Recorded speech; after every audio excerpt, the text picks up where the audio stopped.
when I meet with someone or a family, I'm not just listening for the pathology, the presenting problem. I'm listening for the strength of like what has allowed you to make it this far.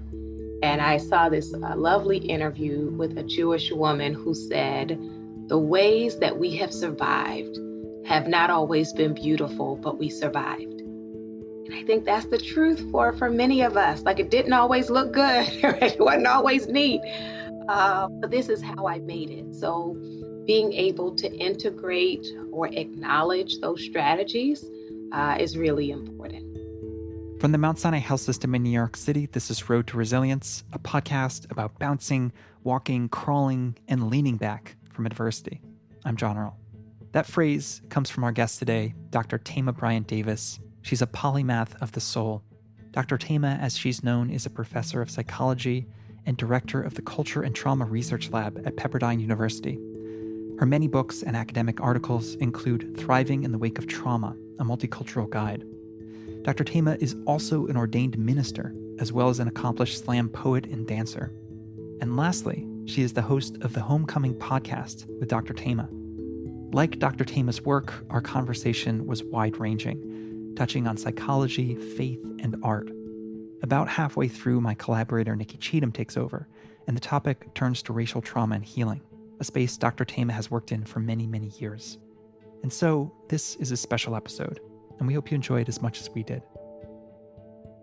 Dr. Thema, welcome thank to you Road for to having Resilience. me. I'm excited to be here and glad for the conversation.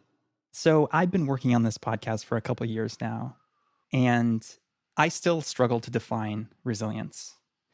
Very early on, I moved away from the, I think, very common definition of resilience as overcoming adversity. It's too heroic, it's too rosy, it doesn't capture all the ways that people can be resilient. You described resilience so beautifully. You said it's bouncing, walking, crawling, leaning back from adversity. And I love that variety of ways of being resilient. And so my question is, why is it important to acknowledge all the faces of resilience? I love you for starting with that, because it is really critical for us to be compassionate with ourselves and compassionate with others, to know that we don't all come with the same makeup, the same personality, the same stress load, the same supports. And so the ways in which we respond to stress and trauma are going to be different. And if we only recognize resilience when it is shiny, we will miss it. And so even during the pandemic, some people like took up a hobby, learned a language, learned a new instrument. And for some people, it was resilient to be able to get out of bed each day, to be able to bathe, to be able to give food to their children was an act of their resistance, because everything in them was telling them to stay under the covers. So it will cause us to overlook our own growth and progress if we miss that, or if we have kind of one cookie cutter picture of what it looks like. Even in this season of the Olympics, we have seen the announcement from Simone Biles that she's going to step away from the games for her mental health. We had Naomi Osaka stepping away to take care of her mental health. Those are acts of resilience. And many times we would just think it is the people who stay and the people who win a gold medal. But I think all of us can think about times when walking away from a job was an act of resilience, when walking away from a unhealthy relationship was an act of resilience. So I may not have a trophy to show for it, but I did a radical act for my wellness, for care, sometimes in service of other people. And we want to be able to see that. This word radical, you use it to describe joy, to describe stillness, to describe making space for yourself, taking care of yourself. What's radical about these things? We live in a culture, in a society where those things are not authentically promoted. So they are given lip service, but the environment is not created for that to happen. So, for example, I teach in a graduate school in a doctoral program, wonderful program. I love it. However, we talk to our students every semester about self-care and how important it is to take care of yourself. But then we hand them these class schedules and internship schedules that really are not conducive for self-care. And so for them to be intentional when there are all these pressures that tell you to erase yourself, to deny yourself, to ignore even your own bodily signals, right? Your body is saying you're tired. Your body is saying you're hungry. Your body is saying, I need to get outside, right?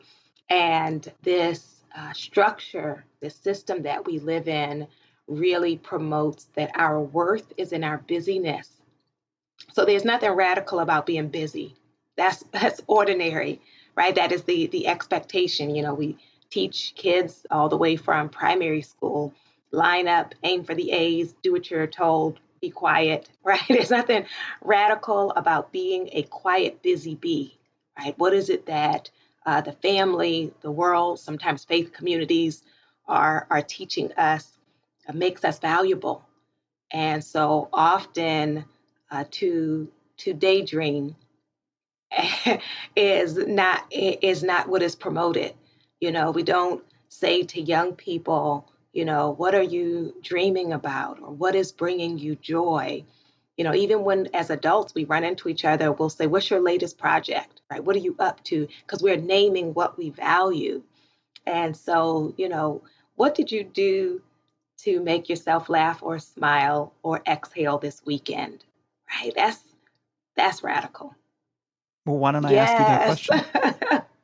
I would love to answer. And one of the beautiful gifts of parenting is, kids will want to play. So then it makes me play. So going swimming with my son, I took my son and daughter to play soccer in an open field with our mask on. We were out there playing soccer, and my son was very frustrated with me. I'm not a great soccer player, so it was not giving him the competition he wanted. But we had a good time. I also try to get in my steps, so go walking. And I have not seen my parents who live on the East Coast since the pandemic. And so I was able to talk with them on yesterday. We do like a family call, actually a prayer call once a week. And that really nourishes me and helps me to feel like it hasn't been as long as it's been. So those are some of the things I enjoy. A question for you about the podcast. It's called the Homecoming Podcast with Dr. Tama. You do these brilliant, typically about 30-minute monologues on things like fear of commitment, being open to feedback. But my question is about homecoming. Why this word homecoming, this theme that you return Yeah, to again and again? it's because so many times we think we need to become something other than who we are. That's peer pressure and social comparison. It's like, if only I was like this sibling who's the favorite, or this cousin who's the favorite, or if only I was like this model on the cover of a magazine or on this billboard, or like one of these popular Instagram models who looks very attractive. And like, if my aim is always out there, then I will always be second best because I am not the thing I am pursuing. And so it is liberating to discover that we are enough, that like the magic, the beauty is to stop chasing, to stop performing, that the authentic you is the truth, right? That's the good stuff.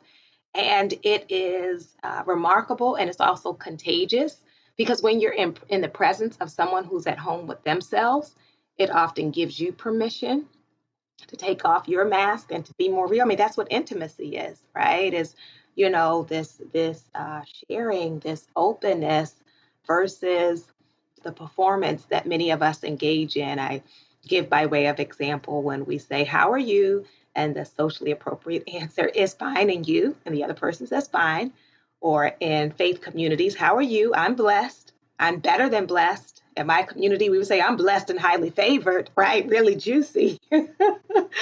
But there is something so freeing about being able to give a real answer, to know that people want to actually know the truth, not from like just a nosy surveillance place, but like human to human, right? Making that connection.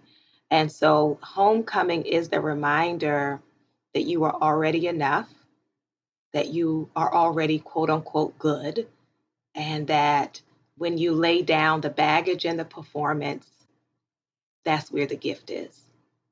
All the tools and techniques that you talk about, do they all lead to that Yes. one place? It's that the reason why we need an array of tools, one is we have different personalities. So some people like different things, right? Some people, if I mention poetry therapy, they're like, oh my God, I would love that. And then other people are like, I want to meditate or pray. Interestingly, a lot of my therapy sessions, I'll start with a brief meditation. And I have some clients who are like, oh my gosh, if I could just get that, I'm ready for the session to be done. Like that's all they needed. It was like this few minutes of guided meditation. And then I have other people who will say, can I say a prayer instead? Or other people will say, I just want to start. I don't want to do that breathing thing. Which all of it is fine. There's not one path. It's discovering the path that brings you home. You are the daughter Yes, of two ministers. You are that's right. yourself an ordained minister. When I've heard you talk about faith, you often talk about the things that many spiritual traditions have in common. Meditation, which we just talked about, is one of them. Is there something that you feel that your Christian tradition brings that's special to the Yes. conversation about resilience? Yeah, so actually, I have a model that I'll say either created or I received, however you want to think about it. It's the Christo psychology model of trauma recovery, Christo in Christ centered, and looking at the crucifixion as a trauma. And I think we can all agree it was traumatic. I think sometimes, with this Easter presentation, people are telling this horrific story, but like with smiles and joy. But it's like, this is a horror, right? So then it's interesting because there's nothing new under the sun. Is when you look at the steps of what Jesus did after the crucifixion, a lot of what he did models or reflects what is recommended in terms of trauma recovery. So it is a great example of, how do I come out of horrific situations, right? So the first one is what I call tomb time. And I like to say, because of who God is, at any moment, God could have gotten Jesus up.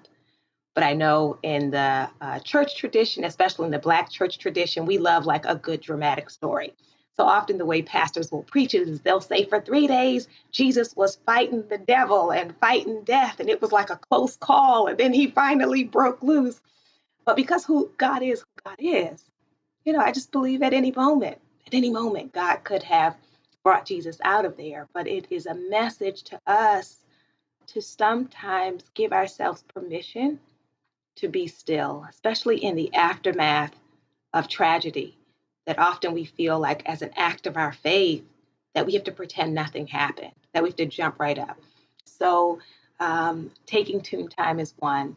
The second one is that he appeared to the women, and this issue of social support of not everyone can handle your trauma and your blood. So you want to choose those who have shown you they'll show up for you when you're hurting, when it's not pretty, when you're not being miraculous, when you're not being glossy and shiny, right? That's a certain kind of person. So choosing who can be with you when you are in the aftermath or in the midst of a trauma. So anyway, it goes on. There are like these 7 steps. I think this also ties into this idea that you've been exploring for a long time of cultural competence in trauma healing. The idea that we can tap into and we need to tap into our traditions and our context in order to heal. We can't simply rely on the playbook provided by people from different communities. Can you unpack that Yeah. idea a little bit for The us? field of psychology, of course, I believe is wonderful because I'm in it. And at the same time, A lot of times we need more professional humility. There can be an arrogance in assuming that there is one way to heal. And if you haven't done this one way that we have formulated or that we have packaged, then you haven't worked on yourself. And I hear, people even in the public saying that of like, if you have not done individual psychotherapy, which for many people is inaccessible, that somehow you are less thoughtful, right? And I value therapy. I promote it. I encourage people who can access it to access it. And also, I'm very much aware that there are multiple strategies and pathways, and some of those, when it is culturally appropriate and respectfully, we can even integrate into therapy. And one of the things that psychologists talk about, especially community psychologists or liberation psychologists, is the importance of a strengths based approach, which means when I meet with someone or a family, I'm not just listening for the pathology, the presenting problem. I'm listening for the strength of like what has allowed you to make it this far. And I saw this lovely interview with a Jewish woman who said, the ways that we have survived have not always been beautiful, but we survived. And I think that's the truth for many of us. Like it didn't always look good, it wasn't always neat, but this is how I made it. So being able to integrate or acknowledge those strategies is really important. What's the tool that you reach for when life Yes. throws you a curveball? So there's a couple. One is individual therapy, right? Is so helpful because I am among the people that, and some of you who are listening will be that one as well, where you are the quote unquote strong one, right? Or you are the one that usually pours, or you are the one who is in leadership. And we have seen uh, in the news many pastors, who have struggled with depression, with suicide, and feeling like there was no one they could turn to. And so I never want to put myself in a position where I believe I have to figure it out all by myself, right? Or I believe I have to have all the answers. Because sometimes we're too close, right? If we're honest, it's always easier, usually easier to see something if you're looking at it outside of you, right? If someone else is explaining to you an issue and you're not caught up in it, you just have more perspective. So therapy has been a wonderful resource for me. Another one for me that I've talked about a lot in the podcast is dancing. Dancing and poetry, the arts. The arts are a way of speaking the unspeakable. There are some things we don't have the full language for, or some things you don't want to fully say.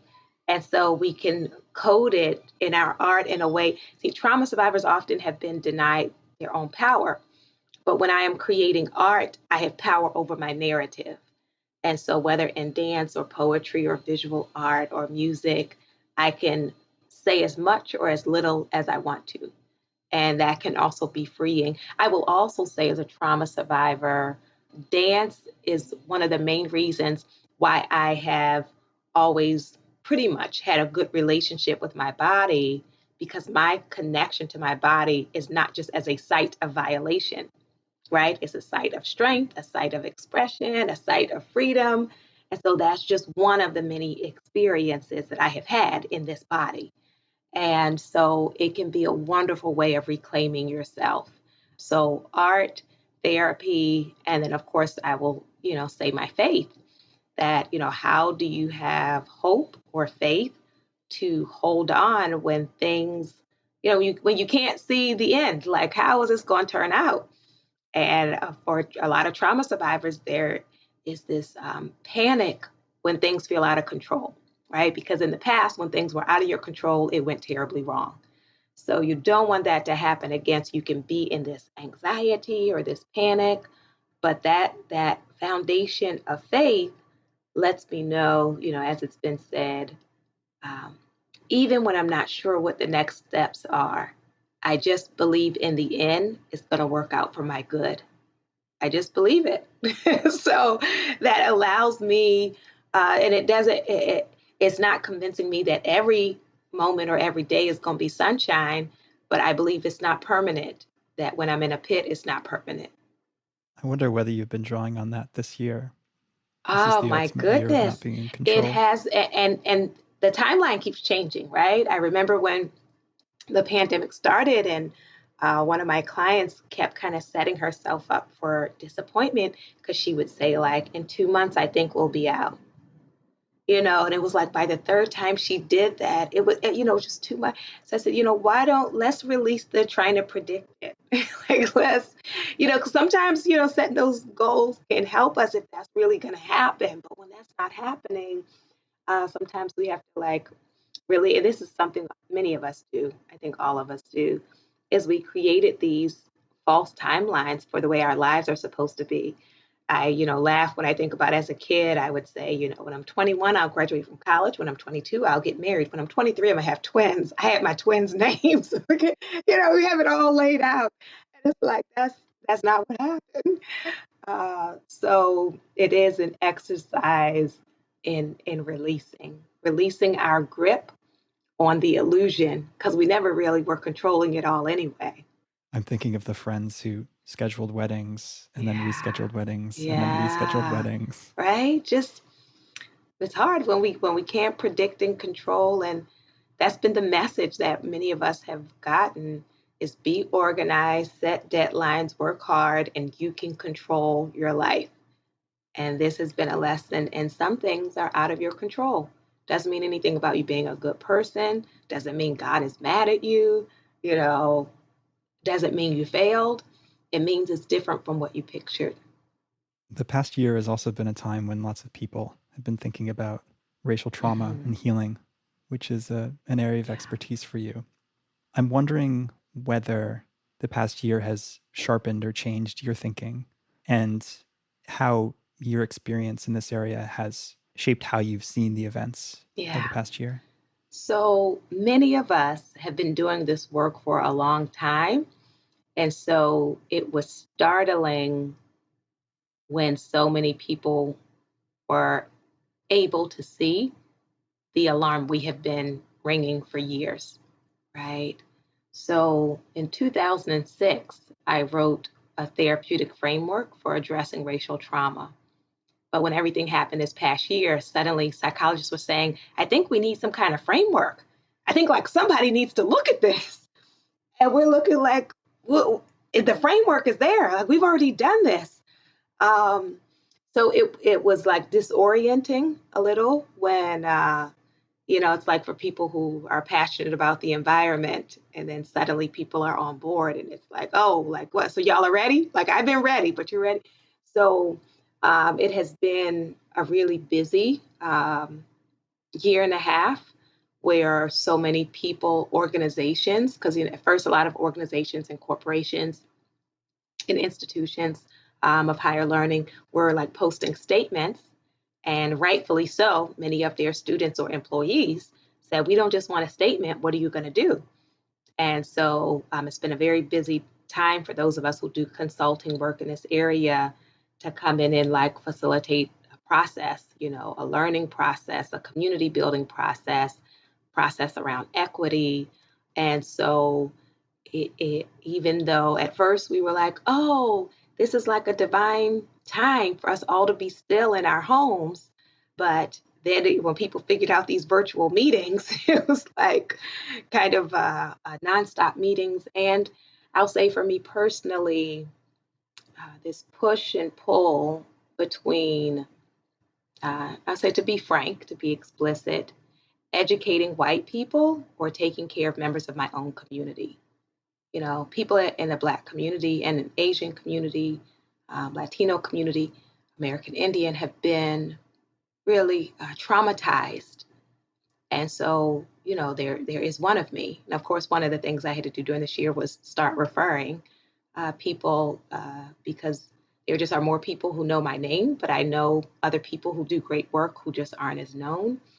But trying to decide in the limited time I have, like this week or this month, am I going to go do this series for this all white organization about what is racism? Or am I going to do this series in my community with people who are grieving and angry and feeling loss of hope, right? So you had those pulls, and then I'm a faculty member at an institution. So then, of course, my own home institution, was wanting a lot. My faith community was wanting a lot.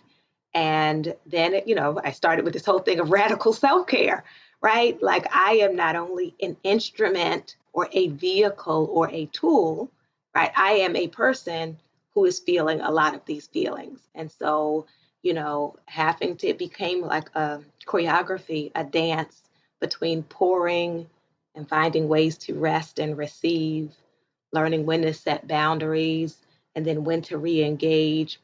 And that continues to be a challenge. What you're talking about is kind of just really resonating and hitting home in a sense, because I feel like this has been such a major milestone of a year in so many ways, but there's also, in a sense, this sort of, I don't know what the proper term is, but like Black fatigue of like always having to be that person to represent these messages and to teach like what's appropriate and what's the conversation that needs to be had. And so much is put on Black employees. It's a little bittersweet. It's like we've been waiting for this moment, and I'm glad we're having these conversations, but then so much is put on specific individuals, and especially what you're talking about. I can only imagine how much you've been tapped for these types of conversations. So sorry, it's not even really a question. Just it was the on amen my mind, corner. so. I appreciate it. To say yes, yes, yes. It's so true, and it's called racial battle fatigue. We actually have a name for it, of being in an environment, where racism is so tangible. It is exhausting, and another piece people don't often recognize is the emotional labor, right? Because I have to. It's not just what do I know. As every good teacher knows, it's like trying to figure out a way to articulate it in a way people can hear it and receive it, and know that many times the defenses against it, you feel the urgency of like, if you don't get this, like lives are at stake. If you don't understand like why this is important, there are consequences. And so there is the urgency, the intensity, the emotional labor. And I will say, from having done it for many years, what makes it a little easier for me is usually I can predict the pushback, right? Before, like when I'm talking, I already know like what people are going to say, like, but what about blah, blah, blah. So, then I'm like, okay, here we go. That's fine, right? Um, but yes, as you were saying, it can be draining. So figuring out ways to refill your well. And for some of us, the thing we used to do to refill was community. And then like, okay, now church is online, poetry's online, which it feels a little different. It has me thinking a little bit like there's been so much just from an organizational perspective when it comes to racial trauma. But, even on the day-to-day things, the moments where someone just doesn't even realize or recognize what they said as racist. They have no idea that what they said is absolutely racist. And it just kind of hits you in your face. And my question for you, because this is something that I've, most people have dealt with and are still dealing with, how do you bounce back from moments like that this subtle Microaggressions. Yes, how do you handle moving forward through that and not allow something like that to just totally blow up your day, your mood, your moment? Like what's kind of your... Right. Yes. Thank you for that. A part of it is being a part of an affirming community. And that's why it is helpful, whether it is members of your own community or allies, it's important to have people in that environment who get it and see it, right? I have worked in some places And it helped to just be able to catch eyes with somebody. Like, did you just see that? Right? Like, this is some foolishness. When everybody around you is acting like nothing happened or like it's not a big deal, it's gaslighting. But just to have someone, whether they are from the same community, same race or not, who validates it, who affirms that was like out of order. If they, affirm it to you in private after, that can be helpful. What can be even more helpful is when people are willing to say something. And that's, what it really means to be an ally, is being willing to stand in the gap, being willing to take the discomfort, for me not to feel like if I don't say something, no one will say something. And, I'm one of those people that can have a delayed. I'm one of those like hours later where you're like, now what I should have said, right? So, and it used to like just always kill me growing up because I have a brother who's fast, right? If somebody says something, he's like, bam, bam, bam. And, I'm just more kind of deliberative. But one of the gifts of, if it's your workplace or a friendship circle, even if I didn't address it in the moment, I can come back to it, right? So the next time we meet, I want to say, I want to circle back to something that happened the last time we were here. So not to feel like, because I missed the moment, it's too late. So a part of that is empowering, having allies, having a support system, being able to address it, if not in the moment, in a follow-up experience, and then reminding yourself who you are, because it's even more hurtful when we have what we call internalized racism or internalized oppression. If I feel like less and then you tell me I'm less, like it's even more devastating. If I feel like I am unattractive, and then, they had an article in Psychology Today, actually, this is a number of years ago, of Black women being the most undesirable women, right? So, this is supposed like this established magazine. So if you see those things and you have already been taught that, it will sting even more. So trying to really get to a place of affirmation.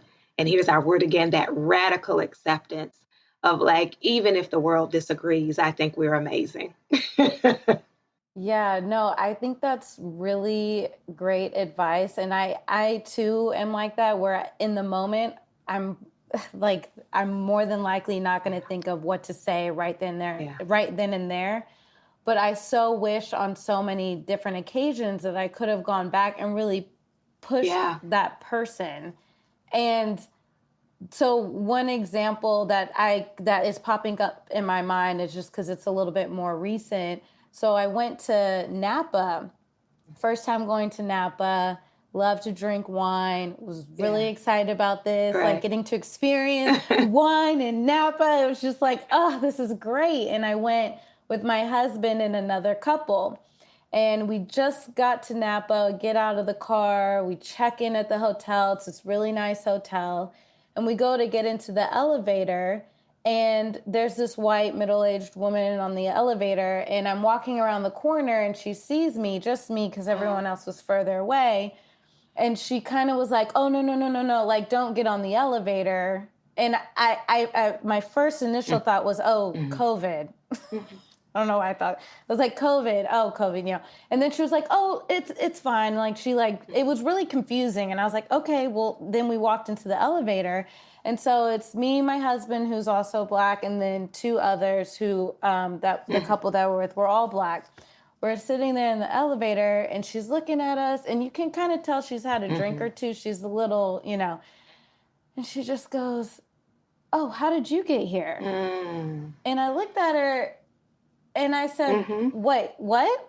What are you what are you saying? And she was like, you could tell she recognized in that moment, like, oh, that was not a proper thing to say. And then she immediately turns it around and says, oh no, good for you. Good for you. For you guys are staying here, good for you. And it was just so like, it happened so fast, and there's so many things you want to say in the moment because we all recognize immediately what it was. And I believe the couple even like gasped, like the couple that I was with. It's like, like you're just like caught off guard, and it's so subtle. And I think she thought she was being nice, which is so The insane thing about the is, whole your thing. strategy was actually one of the recommended strategies to ask a person back, right? Because even you didn't have to say a lot, but just by you asking the Yeah. question, it made her see herself. Yeah, yeah, She saw yeah. herself in That's that moment. beautiful. She did. And she Right. kind of Yeah. So panicked. she had to chew She on did. She that. panicked. Because And I was sometimes if like, people are absolutely yep. clueless, you ask the question and they still don't get it. But in moments like that, people who have some insight, they will say like, "Uh-oh," right? They'll try to backpedal or figure it out. Yes. Like, oh, wait, Yes. that was bad. Like, and I want people to recognize this part of racial trauma, racial issues is even in Yeah. these little moments. It's like we've been dealing with so many big things, but at these microaggressions, these micro moments that Yeah. people are still That's happening right. on a regular basis. It is important for people to know and around. I want us to know, even though we use the term microaggressions, they can have a macro impact because it's cumulative. So sometimes people will say, "Oh, it was just a question in an elevator." But this question is not occurring in isolation, and it's not the only event. So it's event after event after event that builds up, and important for people to know intention does not equal impact.